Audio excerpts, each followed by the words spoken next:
Hello and welcome to Day 12 of the course in Mastery. Today, Tom Wood is going to share with you the secrets of negotiating, and Roger Dawson is going to talk about what he calls advanced tactics for power negotiating. Here's Tom. Thank you, Coral.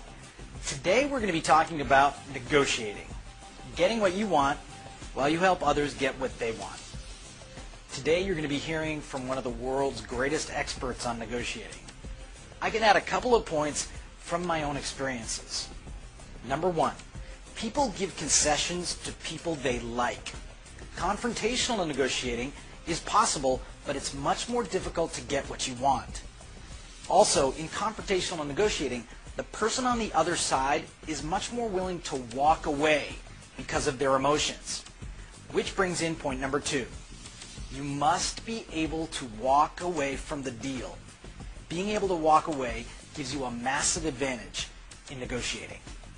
Let me give you an example of how when I was 26 years old, I negotiated my way to doubling my salary and becoming the youngest director in a Fortune 500 company. I worked as an analyst for the management consulting arm of one of the largest publishers in the world. My job was to analyze the market, consult with clients, and get my name in the paper as often as possible. My first 2 years working at the firm, my name had appeared in over 200 publications around the world, including the New York Times and the Wall Street Journal. I had done my job. Better yet, my competitors knew who I was. Well, it came time for me to negotiate my salary increase. Instead of the 5 to 10% that everybody gets every year, I wanted 200%. I knew that in order to get that kind of increase, I had to be able to walk away from the deal. So I spoke with one of our top competitors, went into interview with them, and told them that I would take nothing less than a certain income, which they had no idea was double my salary. We joked, we laughed, I told them how great it would be to work for them, but that they probably couldn't afford me. Well, they thought that things were going great, and they had an ego, and they said, of course we can afford you. You see, I got them to like me. They were willing to concede because they liked me. And also, I was willing to walk away, and they knew it. I got the job, but it wasn't over. Now, with this new job offer, I went back to my current employer, and I told them that I had been offered a job, and it looked like I was ready to go. Of course, they were in shock. They said, what could possibly be the offer that got you to go? And I showed them the offer, and their jaw dropped.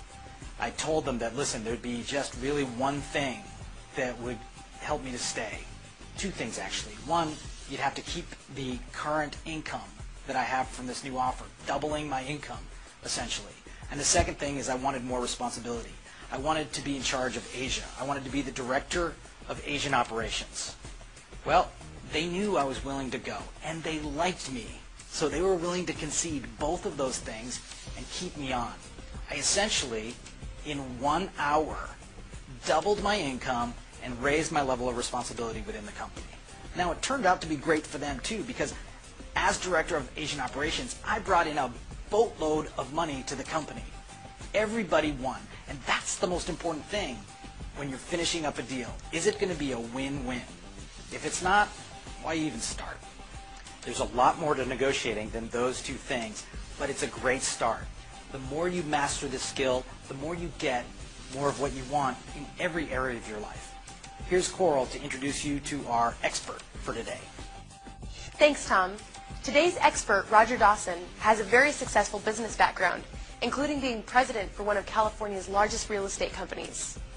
A full-time speaker since 1982, he is well respected and has trained people around the globe on how to improve profits and increase sales using power negotiating tactics.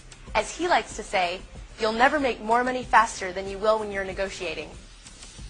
In this clip, he discusses the second of 3 elements that affect the outcome of a negotiation. Make sure you use this tip to your advantage. Let's check it out. The next thing I want to talk about that gives you power in dealing with people is time pressure. If you can give yourself all the time in the world in a negotiation, but at the same time convince the other side that they have a limited amount of time in order to resolve this, you develop a tremendous amount of power in dealing with people. There is a Pareto principle that applies here. Pareto was a 19th century Italian economist who was the first person to point out that 80% of the wealth of Italy was in the hands of 20% of the people. And that 80-20 rule seems to work in a lot of other areas too. Sales managers typically tell me 80% of my business is done by 20% of the salespeople. School teachers tell me 80% of the problems is caused by 20% of the children. In time management, we say the problem is we spend 80% of our time doing what gets us 20% of the results. So good time management turns that around and has us spending 80% of our time doing what gets us 80% of the results.